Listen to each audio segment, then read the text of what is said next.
ನಮಸ್ಕಾರ ಎಲ್ರಿಗೂ. ನಾನು ನಿಮ್ಮ ಪಲ್ಲವಿ ಹಿರೇಮಠ್. ಇವತ್ತು ನಾವು ಮತ್ತೊಂದು ಹೊಸ ವಿಷಯದೊಂದಿಗೆ ಬಂದಿದ್ದೀವಿ. ಹಳೆಯ ವಿಡಿಯೋದಲ್ಲಿ ನೀವೆಲ್ಲ ನೋಡಿರ್ಬೋದು. ಆಲ್ಮೋಸ್ಟ್ ನಾವು ಕುಂಡಲಿಯ ಕೆಲವೊಂದು ಪ್ರಾಸೆಸ್ಗಳು, ಕೆಲವೊಂದು ಸ್ಟೆಪ್ಸ್ಗಳನ್ನು ನಾವು ಕಲಿತಾ ಬರ್ತಾ ಇದ್ವಿ. ರಾಶಿಗಳು ಯಾವ್ಯಾವು, ಓಕೆ, ನಕ್ಷತ್ರಗಳು ಯಾವ್ಯಾವು, ನಕ್ಷತ್ರ ಅಧಿಪತಿ ಯಾರು, ರಾಶಿಗಳ ಅಧಿಪತಿ ಯಾರು, ಯಾವ್ಯಾವ ಮನೆಯಲ್ಲಿ ಯಾವ್ಯಾವ ರಾಶಿಗಳಿರುತ್ತೆ, ಓಕೆ, ಕುಂಡಲಿಯ 12 ಭಾವಗಳೇನು ಹೇಳುತ್ತೆ, 12 ಮನೆಗಳು ಯಾವ್ಯಾವು, ಯಾವ ಮನೆ ಯಾವ ರಾಶಿಯಲ್ಲಿಗೆ ಇರುತ್ತೆ ಅಂತ ಅನ್ನೋದ್ರ ಬಗ್ಗೆ ಸಾಕಷ್ಟು ವಿಷಯಗಳನ್ನು ನಾವು ಆಲ್ರೆಡಿ ನಮ್ಮ ಹಿಂದಿನ ವಿಡಿಯೋದಲ್ಲಿ ನಾವು ಡಿಸ್ಕಷನ್ನ ಮಾಡಿದ್ದೀವಿ. ಸೊ ಇವತ್ತು ನಾವು ಏನು ಡಿಸ್ಕಷನ್ ಮಾಡೋಣ ಅಂತಂತಂದರೆ, ಇವಾಗ ನಿಮ್ಗೆಲ್ರಿಗೂ ಜಾತಕ ಗೊತ್ತು, ಎಲ್ರಿಗೂ ಕುಂಡಲಿ ಗೊತ್ತು ಅಲ್ವಾ. ಆದರೆ ಒಂದು ಬಾಕ್ಸ್ ಇರುತ್ತೆ, ಬಟ್ ಸುಮಾರೆಲ್ಲ 100ಕ್ಕೆ 90ರಷ್ಟು ಜನಕ್ಕೆ ಆ ಒಂದು ಜಾತಕವನ್ನು ರೀಡ್ ಮಾಡೋಕ್ಕೆ ಬರಲ್ಲ. ಬಿಕಾಸ್ ಅದು ಒಂಥರ ವಿಷಯನೇ ಆ ಥರ. ಯಾಕಂದರೆ ಅದು ಒಂಥರ ಹೆಂಗೆ ನಮ್ಮ ಲೈಫ್ ಬಗ್ಗೆ ನಾವು ತಿಳ್ಕೊಬೇಕಾಗಿತ್ತು. ಅದು ಒಂಥರ ಏನಂತಾರೆ, ಗುಪ್ತ ವಿಷಯ ಅಂತ ಹೇಳ್ಬೋದು. ಯಾಕಂದರೆ ಜೀವನ ಬಗ್ಗೆ ಪ್ರಿಡಿಕ್ಷನ್ ಮಾಡಬೇಕು ಅಂತಂದಾಗ ಅದು ಹಿಡನ್ ಇನ್ಫಾರ್ಮೇಷನ್. ಅದು ಗೊತ್ತಾಗಬೇಕು ಅಂದರೆ ಅದು ಎಕ್ಸ್ಪರ್ಟಲ್ಲಿ ಅಷ್ಟೇ ಗೊತ್ತಾಗುತ್ತೆ. ಯಾವ ಥರ ಈಗ ಸರ್ಜನ್ಸ್ ಇರ್ತಾರೆ, ಈಗ ಹಾರ್ಟ್ ಸ್ಪೆಷಲಿಸ್ಟ್ ಇರ್ತಾರೆ, ಐ ಸ್ಪೆಷಲಿಸ್ಟ್ ಇರ್ತಾರೆ. ಸೊ ಮಾಸ್ಟರಿ ಆಗಿರಬೇಕು ಅಥವಾ ಅದರಲ್ಲಿ ಅವರು ಸ್ಟಡಿ ಮಾಡಿರಬೇಕು ಅಂದಾಗ ಮಾತ್ರ ಆ ಒಂದು ಜಾತಕವನ್ನು, ಕುಂಡಲಿಯನ್ನು ನಾವು ರೀಡ್ ಮಾಡೋಕ್ಕೆ, ಅದನ್ನು ಅರ್ಥ ಮಾಡ್ಕೋಕ್ಕೆ ಸಾಧ್ಯ ಆಗುತ್ತೆ. ಇಲ್ಲಾಂದರೆ ಅದು ಅರ್ಥ ಆಗೋಕ್ಕೆ ಅಷ್ಟು ಸುಲಭವಾದ ವಿಷಯ ಅಲ್ಲ. ಸೊ ಇವತ್ತು ನಾವೇನು ಮಾಡೋಣ ಅಂತಂದರೆ, ನೋಡಿ, ಜಾತಕ ಅಂತ ಬಂದಾಗ ಎಲ್ರಿಗೂ ಏನು ಬರುತ್ತೆ, ಜಾತಕ ನನ್ನ ಕಡೆ ಇದೆ, ಬಟ್ ಅದ್ರಲ್ಲಿ ಏನಿದೆ ಅಂತ ನನಗೆ ಗೊತ್ತಿಲ್ಲ. ಆದರೆ ನನ್ನ ರಾಶಿ ಇದು, ನನ್ನ ನಕ್ಷತ್ರ ಅದು, ಇಷ್ಟು ಮಾತ್ರ ಎಲ್ರಿಗೂ ಕಾಮನ್ ಆಗಿ ಗೊತ್ತಿರುತ್ತೆ. 100ಕ್ಕೆ 100 ಜನಕ್ಕೂ ನಾವು ಕೇಳಿದಾಗ 80 ಜನ ಈ ಒಂದು ಆನ್ಸರ್ನ ಹೇಳ್ತಾರೆ. ನನ್ನ ರಾಶಿ ಇದು ಅಂತ ಹೇಳ್ಬೋದು, ನನ್ನ ನಕ್ಷತ್ರ ಇದು ಅಂತಲೂ ಹೇಳ್ಬೋದು. ಆದರೆ 100% ಇದೇ ಥರ ಇದೆ ಅಂತ ಅವ್ರ ಜಾತಕ ನೋಡಿನೇ ನಾವು ಕನ್ಫರ್ಮ್ ಮಾಡ್ಕೋಬಹುದು. ಕೆಲವೊಂದು ಜನಕ್ಕೆ ಕನ್ಫರ್ಮ್ ಆಗಿ ಗೊತ್ತಿರುತ್ತೆ, ಸ್ವಲ್ಪ ಅವ್ರಿಗೆ ಇಂಟ್ರೆಸ್ಟ್ ಆಗಿರ್ಬೋದು, ಅಥವಾ ಅವ್ರ ಮನೆಯಲ್ಲಿ ಯಾರಾದ್ರೂ ಜ್ಯೋತಿಷರು ಇರ್ಬೋದು. ಅವ್ರ ಬೇಸಿಕ್ ಅವ್ರ ಮೇಲೆ ಹೆಂಗಿರುತ್ತೆ ಅನ್ನೋ ಮೇಲೆ ಡಿಪೆಂಡ್ ಆಗಿರುತ್ತೆ. ಕೆಲವೊಂದ್ಸಲ ಕೆಲವರಿಗೆ ಅದರಲ್ಲಿ ಅಭಿರುಚಿ ಬರ್ತಾ ಇರುತ್ತೆ. ಓಕೆ, ಹೀಗಾಗಿ ಅದ್ರದ್ದು ಇನ್ಫಾರ್ಮೇಶನ್ ಸ್ವಲ್ಪ ಅವೈಲೇಬಲ್ ಇರುತ್ತೆ. ಆದರೆ ಅಕ್ಯುರೇಟ್ ಆಗಿ ಯಾವ ಮನೆ, ಈಗ ಜ್ಯೋತಿಷಿ ಕಡೆ ನೀವು ಹೋಗಿ ನಿಮ್ಮ ಜಾತಕವನ್ನು ಕೊಟ್ಟಾಗ ನೀವು ಅವ್ರಿಗೆ ಹಲವಾರು ಕ್ವಶನ್ಗಳನ್ನು ಕೇಳ್ತೀರಾ. ಯಾವ ಥರ ಕ್ವಶನ್ ಕೇಳ್ಬೋದು, ಇವಾಗಿನ ಜನ್ರೇಷನಲ್ಲಿ ಸದ್ಯಕ್ಕಿರುವಂತಹ ಒಂದು ತೊಂದರೆ ಅಂತಂದ್ರೆ ಮೇಜರ್ ಆಗಿ ಅದು ಹೈಲೈಟ್ ಆಗ್ತಾ ಇರೋದು ಒಂದು ಮದುವೆ. ಓಕೆ, ಮದುವೆ ಡಿಲೇ ಆಗ್ತಾ ಇದೆ, ಮದುವೆ ಆಗಿದೆ ಆದರೆ ಪ್ರಾಬ್ಲಮ್ ಆಗ್ತಾ ಇದೆ. ಸೊ ಈ ಥರ ಒಂದು ವಿಷಯಗಳು, ಕಾನ್ಸೆಪ್ಟ್ಗಳು ಆಲ್ಮೋಸ್ಟ್ ಒಂದು 80% ಆಫ್ ದಿ ಪೀಪಲ್ ಏನಾಗುತ್ತೆ, ಒಂದು 10 ಜನದಲ್ಲಿ ಒಂದು 60 ಜನ ಬರೀ ಇದೇ ರೀತಿಯ ಒಂದು ಇನ್ಫಾರ್ಮೇಶನ್ನ ಅಥವಾ ವಿಷಯಕ್ಕೆ ಅವರು ಜ್ಯೋತಿಷರನ್ನ ಕನ್ಸಲ್ಟ್ ಮಾಡ್ತಾರೆ, ಅಸ್ಟ್ರಾಲಜರ್ನ ಕನ್ಸಲ್ಟ್ ಮಾಡ್ತಾರೆ, ನ್ಯೂಮರಾಲಜಿನ ಕನ್ಸಲ್ಟ್ ಮಾಡ್ತಾರೆ. ಓಕೆ, ಇದು ಬರೀ ನಾವು ಜ್ಯೋತಿಷವನ್ನ ನೋಡಿ ಹೇಳ್ತೀವಿ ಅಂತ ಏನಿಲ್ಲ. ಸುಮಾರು ಅದಕ್ಕೆ ಹಲವಾರು ವಿಭಿನ್ನವಾದಂಥ ವೇಗಳಿದೆ. ಓಕೆ, ಕೆಲವರು ಬೇರೆ ಬೇರೆ ಪದ್ಧತಿಗಳಿಂದನೂ ಈ ಥರ ಪ್ರಿಡಿಕ್ಷನ್ ಮಾಡ್ಬೋದು. ಆದರೆ ನೀವು ಯಾವುದೇ ಪ್ರಿಡಿಕ್ಷನ್ ಹೋದರೂ ಕೂಡ, ನೀವೇನೇ ಹೋದರೂ ಕೂಡ ಅದಕ್ಕೆ ಮುಖ್ಯವಾಗಿ ಬೇಕಾಗಿರುವುದು Vedic astrology. So Vedic astrology ಏನಂತಂದ್ರೆ, ಅದು ಒಂಥರ ಫಾದರ್ ಆಫ್ ಆಲ್ ದ ಅಸ್ಟ್ರಾಲಜೀಸ್ ಅಂತ ಹೇಳ್ಬೋದು. ಏನೇ ಅಸ್ಟ್ರಾಲಜಿ ಬರ್ತಾ ಇದೆ ಇಲ್ಲಿ, ಕ್ರಿಸ್ಟಲ್ ಹೀಲಿಂಗ್ ಆಗಿರ್ಬೋದು, ರೀಕಿ ಆಗಿರ್ಬೋದು, ಓಕೆ, ಏನಂತಾರೆ ಪಾಮ್ ಹಿಸ್ಟ್ರಿ ಆಗಿರ್ಬೋದು, KP ಅಸ್ಟ್ರಾಲಜಿ ಆಗಿರ್ಬೋದು, ಲಾಲ್ ಕಿತಾಬ್ ಆಗಿರ್ಬೋದು, ಯಾವುದೇ ಆಗಿರ್ಬೋದು, ಪ್ರತಿಯೊಂದಕ್ಕೂ ಅದು ಫೌಂಡೇಶನ್ ಅಥವಾ ಫಾದರ್ ಅಂತ ಹೇಳಿದಾಗ ಇದು ವೇದಿಕ್ ಅಸ್ಟ್ರಾಲಜಿ. ವೇದಿಕ್ ಅಸ್ಟ್ರಾಲಜಿ ಆದ ನಂತರ ಬೇರೆಯವರು ಅದನ್ನ ಸ್ಟಡಿ ಮಾಡ್ತಾ ಮಾಡ್ತಾ ಮಾಡ್ತಾ ತಮ್ಮದೇ ಆದಂತಹ ವೇನಲ್ಲಿ ಬೇರೆ ಬೇರೆ ಬೇರೆ ಬೇರೆ ಬ್ರಾಂಚ್ಗಳನ್ನ ಕ್ರಿಯೇಟ್ ಮಾಡಿದ್ದು ಉಂಟು. ಸೊ ಇಲ್ಲಿ ನಾವು ಅರ್ಥ ಮಾಡ್ಕೋಬೇಕಾಗಿದ್ದು ಏನು ಅಂತಂದಾಗ, ಈಗ ಒಂದು ಅಸ್ಟ್ರಾಲಜಿನ ನೀವು ಕನ್ಸಲ್ಟ್ ಮಾಡಿದಾಗ ನೀವು ಹೇಳ್ತೀರಾ, ಎಜುಕೇಶನ್ ಹೇಗಿದೆ ನೋಡಿ, ಹೆಲ್ತ್ ಹೇಗಿದೆ ನೋಡಿ, ಮಕ್ಕಳ ಭಾಗ್ಯ ಇದೆಯಲ್ಲ ಅಂತ ನೋಡಿ, ಓಕೆ, ಒಂದು ಮದುವೆ ಆಗಿದೆ, 2ನೇ ಮದುವೆ ಯೋಗ ಇದೆಯಲ್ಲ ನೋಡಿ, ಮದುವೆನೇ ಆಗ್ತಾ ಇಲ್ಲ, ಏನಕ್ಕೆ ಆಗ್ತಾ ಇಲ್ಲ ನೋಡಿ, ಈ ಥರ ಎಲ್ಲ ತುಂಬಾ ಇರುತ್ತೆ. ಕೆಲವರಿಗೆ ಔಟ್ ಆಫ್ ಹೋಗ್ಬೇಕಾಗಿರುತ್ತೆ, ಫಾರಿನ್ ಸೆಟಲ್ಮೆಂಟ್ ಆಗಬೇಕಾಗಿರುತ್ತೆ, ಅದ್ರ ಒಂದು ಅವಕಾಶ ಯೋಗ ಇದೆಯಲ್ಲ ಅಂತ ನೋಡಿ. ಈ ಥರ ಸುಮಾರು ಜನರು ಸುಮಾರು ರೀತಿಯ ಒಂದು ಬೇಡಿಕೆಗಳು ಇರುತ್ತೆ, ಅವ್ರದ್ದು ಒಂದು ಎಕ್ಸ್ಪೆಕ್ಟೇಷನ್ಸ್ ಇರುತ್ತೆ. ಅದು ನಿಮ್ಮ ಜಾತಕ ನೋಡಿ ನಾವು ಪ್ರಿಡಿಕ್ಟ್ ಮಾಡಬಹುದು. ಓಕೆ, ಎಷ್ಟರ ಮಟ್ಟಿಗೆ ಪ್ರಿಡಿಕ್ಟ್ ಮಾಡಬಹುದು ಅಂತಂದಾಗ, ನೋಡಿ, ಒಂದೊಂದು ದಿನದ ಲಾಸ್ಟ್ ಒಂದು ವಿಡಿಯೋ ಮಾಡಿದ್ದೆ, ಸುಮಾರು ಜನ ಅದನ್ನ ವಾಚ್ ಮಾಡಿಲ್ಲ. ದಯವಿಟ್ಟು ಆ ವಿಡಿಯೋನ ವಾಚ್ ಮಾಡಿ ಅಂತ ನಾನು ನಿಮಗೆ ರಿಕಮೆಂಡ್ ಮಾಡ್ತೀನಿ. ಯಾಕಂದ್ರೆ ಆ ಒಂದು ವಿಡಿಯೋದಲ್ಲಿ ನಾನು ದಶಾ ಸಿಸ್ಟಮ್ ಅಂತ ಹೇಳಿದ್ದೆ. ಓಕೆ, ದಶಾ ಸಿಸ್ಟಮ್ ಅಂತಂದಾಗ ದಶ ಎದಕ್ ಬೇಕಾಗುತ್ತೆ ಅಂದ್ರೆ, ನಿಮ್ ಜಾತಕದಲ್ಲಿ ಏನಿದೆ ಏನಿಲ್ಲ ಅಂತ ನೋಡಿ ಹೇಳಿ ಅಂತ ನೀವು ಯಾರಾದ್ರೂ ಒಬ್ರು ಅಸ್ಟ್ರಾಲಜಿನ ನೀವು ವಿಸಿಟ್ ಮಾಡಿದಾಗ ನಿಮ್ಮ ದಶೆ ಏನ್ ನಡೀತಾ ಇದೆ ಅನ್ನೋದ್ರ ಮೇಲೆನೇ ಅದು ಪ್ರಿಡಿಕ್ಷನ್ ಕೊಡೋಕ್ಕೆ ಸಾಧ್ಯ ವಿನಃ ಸುಮ್ಮನೆ ಬ್ಲೈಂಡ್ ಆಗಿ ನೋಡಿ ಹೇಳಕ್ಕೆ ಆಗಲ್ಲ. ಓಕೆ, ಫಾರ್ ಎಕ್ಸಾಂಪಲ್ ನಿಮಗೆ ಒಂದು ರಾಹು ದಶೆ ಒಳಗೆ ಓಕೆ, ನಿಮ್ ರಾಹು ದಶೆ ನಿಮ್ ಜಾತಕವನ್ನು ನೋಡಿದಾಗ ನಿಮ್ ಜಾತಕದಲ್ಲಿ ರಾಹು ದಶೆ ಯಾವಾಗಿದೆ ಅಂತ ಅದು ಕಂಪ್ಲೀಟ್ ಆಗಿ ಬಂದ್ಬಿಡುತ್ತೆ. ನೀವೇನು ಫೈಂಡ್ ಮಾಡೋ ಅವಶ್ಯಕತೆ ಇಲ್ಲ. ಯಾವುದೋ ಒಂದು ಸಾಫ್ಟ್ವೇರ್ ಅಲ್ಲಿ ನೀವು ನಿಮ್ ಜಾತಕವನ್ನು ತೆಗೆದುಕೊಂಡಾಗ ಅಲ್ಲಿ ದಶಾ ಸಿಸ್ಟಮ್ ಅಲ್ಲಿ ಬಂದ್ಬಿಡುತ್ತೆ. ಓಕೆ, ಯಾವ ವರ್ಷದಿಂದ ಯಾವ ವರ್ಷದವರೆಗೆ ದಶಾ ಇರುತ್ತೆ ಅಂತ. ಸೊ ಆಲ್ರೆಡಿ ನಾನು ಲಾಸ್ಟ್ ವಿಡಿಯೋದಲ್ಲಿ ದಶಗಳು ಅಂದ್ರೆ ಮಹಾದಶ, ಅಂತರ್ದಶ, ಪ್ರತ್ಯಂತರ ದಶ, ಸೂಕ್ಷ್ಮ ದಶ, ಅತಿ ಸೂಕ್ಷ್ಮ ದಶ, ಈ ತರ ದಶಗಳು ಎಷ್ಟು ವರ್ಷ ಇರುತ್ತೆ, ಎಷ್ಟು ತಿಂಗಳು ಇರುತ್ತೆ, ಎಷ್ಟು ವಾರ ಇರುತ್ತೆ, ಎಷ್ಟು ದಿನ ಇರುತ್ತೆ, ಈವನ್ ಪ್ರತಿ ಒಂದು ಸೆಕೆಂಡ್ ಪ್ರಿಡಿಕ್ಷನ್ ಕೂಡ ನಾವು ಮಾಡಬಹುದು. ಸೊ ಅದು ನಮ್ಮ ದಶೆ ಮೇಲೆ ಡಿಪೆಂಡ್ ಆಗಿರುತ್ತೆ. ಅದಕ್ಕಿಂತ ಮುಖ್ಯವಾಗಿ ನಿಮ್ಮ ಜಾತಕದಲ್ಲಿರುವಂತಹ 9 ಗ್ರಹಗಳ ಪರಿಸ್ಥಿತಿ. ಓಕೆ, ನಿಮ್ಮ ಜಾತಕದಲ್ಲಿ ಯಾವ ಗ್ರಹ ಯಾವ ಮನೆಯಲ್ಲಿ ಕೂತಿದೆ, ಫ್ರೆಂಡ್ ಅಲ್ಲಿ ಇದೆಯೋ, ಎನಿಮಿಯಲ್ಲಿ ಇದೆಯೋ, ಯಾರ ಜೊತೆ ಇದೆ, ಸಿಂಗಲ್ ಆಗಿದೆಯೋ, ಯಾರ ಮನೆಗೆ ಹೋಗ್ತಿದೆ ಅಂತಂದ್ರೆ ಓನ್ ಮನೇಲಿ ಇದೆಯೋ, ರೆಂಟೆಡ್ ಹೌಸ್ ಅಲ್ಲಿ ಇದೆಯೋ, ಅಥವಾ ಎನಿಮಿ ಹೌಸ್ ಅಲ್ಲಿ ಹೋಗ್ತಿದೆಯೋ, ಇದು ಯಾವುದು ಗೊತ್ತಿರಲ್ಲ ನಮಗೆ. ಸೊ ಅದನ್ನ ನಾವು ಪ್ರಿಡಿಕ್ಟ್ ಮಾಡ್ಬೇಕಂದ್ರೆ ನಿಮ್ಮ ಜಾತಕದ ಅವಶ್ಯಕತೆ ಅತ್ಯಂತ ಅಧಿಕವಾಗಿರುತ್ತೆ. ಸೊ ಇವತ್ತು ನಾವು ಏನ್ ಹೇಳಕ್ ಇಷ್ಟಪಡ್ತಾ ಇದ್ದೀನಿ ಅಂತಂದ್ರೆ, ನಿಮ್ಮ ಜಾತಕ ನೋಡಿ ಯಾವ್ದು ಇದೆ ಯಾವ್ದು ಇಲ್ಲ ಅನ್ನೋದಕ್ಕಿದ್ಲು ನಿಮ್ಮ ಏನ್ ದಶಾ ನಡೀತಾ ಇದೆ ಅನ್ನೋದು ಇಂಪಾರ್ಟೆಂಟ್. ಸೊ ಅವಾಗಲೇ ಹೇಳ್ತಾ ಇದ್ದೆ, ನಿಮ್ಗೆ ಔಟ್ ಆಫ್ ಹೋಗ್ಬೇಕನ್ನೋ ಒಂದು ಆಸೆ ಇತ್ತು ಅಂತಂದಾಗ ಅದಕ್ಕೆ ಏನ್ ನೋಡ್ಬೇಕು, ಔಟ್ ಆಫ್ ಎಲ್ಲ ಹೋಗ್ಬೇಕಂದ್ರೆ ನಿಮ್ಗೆ ರಾಹು ತುಂಬಾ ಹೆಲ್ಪ್ ಮಾಡ್ತಾನೆ. ಓಕೆ, ನೀವೆಲ್ಲರೂ ಕೆಲವರು ರಾಹು ದಶೆಗೆ ಬೈಕೋತಿರ್ಬೋದು, ಆದ್ರೆ ಎಲ್ಲರಿಗೂ ನೀವು ಔಟ್ ಆಫ್ ಜಸ್ಟ್ ನೀವು ವಿಸಿಟ್ ಮಾಡಕ್ ಹೋಗ್ತಾ ಇದ್ರೋ, ಸುತ್ತಾಡಕ್ ಹೋಗ್ತಾ ಇದೀರೋ, ನೀವು ಪರ್ಮನೆಂಟ್ ಆಗಿ ಸೆಟಲ್ಮೆಂಟ್ ಆಗಕ್ ಹೋಗ್ತಾ ಇದ್ರೋ, ಜಾಬ್ ಮಾಡಕ್ ಹೋಗ್ತಾ ಇದ್ರೋ, ಅದು ಪ್ರತಿಯೊಂದಕ್ಕೂ ಏನಂತ ಡಿಪೆಂಡ್ ಆಗಿರೋದು ರಾಹು. ಓಕೆ, ನಿಮ್ಮ ಜಾತಕದಲ್ಲಿ ರಾಹುವಿನ ಪ್ಲೇಸ್ಮೆಂಟ್ ಎಲ್ಲಿದೆ ಅನ್ನೋದು ಒಂದು ಕಡೆ ಆದ್ರೆ ನಿಮಗೆ ದಶಾ ಏನಾಗ್ತಾ ಇದೆ. ಓಕೆ, ಈ ಬೇರೆ ದಶಾ ಇದ್ದಾಗ ಅಪೋಸಿಟ್ ಇದ್ದಾಗ ಅದು ನಿಮ್ಗೆ ಏನು ವರ್ಕೌಟ್ ಆಗಲ್ಲ. ಓಕೆ, ಅದು ನಿಮಗೆ ಏನಂತಾರೆ ಫ್ರೆಂಡ್ಲಿ ಆಗಿರುವಂತಹ ಯಾವುದೋ ಒಂದು ದಶಾ ಅಂತ ಏನಾದ್ರು ಇದ್ದಾಗ ಅದು ನಿಮಗೆ ವರ್ಕೌಟ್ ಆಗುತ್ತೆ. ಆ ಒಂದು ದಶೆಯಲ್ಲಿ ಈ ತಿಂಗಳಲ್ಲಿ ಈ ದಿನದಲ್ಲಿ ಈ ವಾರ ಈ ದಿನ ಅಂತ ಪ್ರತಿಯೊಂದು ಟೈಮು, ಡೇಟು, ವಾರ, ಮಂತ್ ಪ್ರತಿಯೊಂದನ್ನು ನಾವು ಅದನ್ನ ಪ್ರಿಡಿಕ್ಟ್ ಮಾಡಬಹುದು. ಸೊ ಇದೆಲ್ಲ ನಿಮ್ ಬೇಸಿಕ್. ಓಕೆ, ಇದೆಲ್ಲ ಎದಕ್ಕೆ ಅಂತಂದ್ರೆ ಜಾತಕದಲ್ಲಿ ಇದೆಲ್ಲ ಇರುತ್ತೆ ಅನ್ನೋ ಒಂದು ಉದ್ದೇಶಕ್ಕೆ ನಾನು ಇಷ್ಟೆಲ್ಲ ನಿಮಗೆ ಹೇಳ್ಬೇಕಾಯ್ತು. ಸೊ ಇವತ್ತು ನಾನು ನಿಮಗೆ ಸಿಂಪಲ್ ಆಗಿ ಏನ್ ಹೇಳಕ್ ಇಷ್ಟಪಡ್ತೀನಿ ಅಂತಂದ್ರೆ 12 ಮನೆಗಳು. ಓಕೆ, ನಿಮ್ಮ ಜಾತಕದಲ್ಲಿ ಏನ್ ಬಾಕ್ಸ್ ಹಾಕೊಟ್ಟಿರ್ತಾರೆ, ಸೊ ಗೊತ್ತಿಲ್ಲ ಅಂದ್ರೆ ನಿಮ್ ಜಾತಕವನ್ನು ಇಟ್ಕೊಂಡು ನನ್ನ ವಿಡಿಯೋನ ವಾಚ್ ಮಾಡಿ ನಿಮ್ಗೆ ಅಟ್ಲೀಸ್ಟ್ ಸ್ವಲ್ಪ ಆದ್ರೂ ನಿಮ್ಗೆ ಒಂದು 5% 10% ಅದು ಏನ್ ಹೇಳ್ತಾ ಇದೀನಿ ಅನ್ನೋದು ಕಾನ್ಸೆಪ್ಟ್ ನಿಮ್ಗೆ ಅರ್ಥ ಆಗ್ಲಿಕ್ಕೆ ಸ್ಟಾರ್ಟ್ ಆಗುತ್ತೆ. ಸೊ ಏನಂತಂದಾಗ ಇವತ್ತು 12 ಮನೆಗಳ ಬಗ್ಗೆ ನಾವು ಡಿಸ್ಕಷನ್ ಮಾಡೋಣ. ಯಾವ ಮನೆಯಿಂದ ನಮ್ಗೆ ಏನ್ ಸಿಗುತ್ತೆ, ಯಾವ ಮನೆಯಿಂದ ನಾವು ಏನನ್ನ ನೋಡಬಹುದು. ಓಕೆ, ಸೊ ಜ್ಯೋತಿಷ್ಯರ ಕಡೆ ನೀವು ನಿಮ್ ಜಾತಕವನ್ನು ಕೊಟ್ಟಾಗ ನೀವು ನೋಡಂದಾಗ ಅವ್ರು ಏನ್ ನೋಡ್ತಾರೆ, ಅದು ಹೆಂಗ್ ನೋಡ್ತಾರೆ, ಹೆಂಗ್ ಗೊತ್ತಾಗುತ್ತೆ, ಅದು ತುಂಬಾ ಏನಂತಾರೆ ಬೇರೆ ಬೇರೆ ಮೆಥಡ್ಸ್ ಇದೆ, ಅದು ಬೇರೆ. ಆದ್ರೆ ಅಟ್ಲೀಸ್ಟ್ ನಿಮ್ಗೆ ಬೇಸಿಕ್ ಆದ್ರೆ ಗೊತ್ತಾಗ್ಲಿ, ಎಲ್ಲಿಂದ ಏನ್ ಗೊತ್ತಾಗುತ್ತೆ ಅನ್ನೋದ್ರ ಬಗ್ಗೆ ನಾವು ಇಲ್ಲಿ ಡಿಸ್ಕಷನ್ ಮಾಡೋಣ.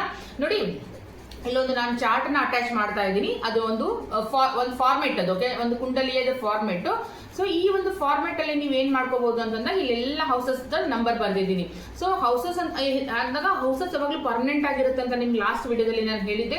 ಹೌಸಸ್ ಯಾವಾಗ್ಲೂ ಚೇಂಜ್ ಆಗಂಗಿಲ್ಲ. 1 to 12 ವರೆಗೂ ಏನಿದೆ ನಂಬರ್ ಇಸ್ತಿದೆ, ಏನ್ ಚಾರ್ಟ್ ಅಲ್ಲಿ ಮೆನ್ಷನ್ ಮಾಡಿದೀನಿ, ಅದು ಏನ್ ಕಂಪಲ್ಸರಿ ಇದೆಲ್ಲ ನಂಬರ್ಸ್ ಏನಾಗಿರುತ್ತೆ ಅದು ಕಾನ್ಸ್ಟೆಂಟ್ ಆಗಿರುತ್ತೆ, ನಿಮ್ಮ ಮನೆ ಸ್ವಂತ ಆಗಿರುತ್ತೆ. ಅಲ್ಲಿ ಏನಾಗುತ್ತೆ ಅಂದ್ರೆ ಪ್ಲಾನೆಟ್ಸ್ ಏನಾಗುತ್ತೆ ರೊಟೇಟ್ ಆಗ್ತಾ ಇರುತ್ತೆ. ಈಗ ನೀವು ನಿಮ್ಮ ಮನೇಲಿರುವಂತ ಒಂದು 2-3 ಜಾತಕವನ್ನ ತಗೊಳ್ಳಿ. ನೀವು ನಿಮ್ದು ಒನ್ ಅಂತ ಇಲ್ಲಿ ಏನ್ ಮೆನ್ಷನ್ ಮಾಡಿದೀನಿ, ಅಲ್ಲಿ ನಿಮ್ದೊಂದು ಬೇರೆ ರಾಶಿ ಇರ್ಬೋದು, ಅಥವಾ ಏನು ಇದ್ದೇ ಇರ್ಬೋದು, ಖಾಲಿ ಇರ್ಬೋದು, ಆದ್ರೆ ನಿಮ್ ಮನೇಲಿರುವಂತದ್ದು ಯಾರ್ದೋ ಒಬ್ಬರು ಇರ್ಬೋದು.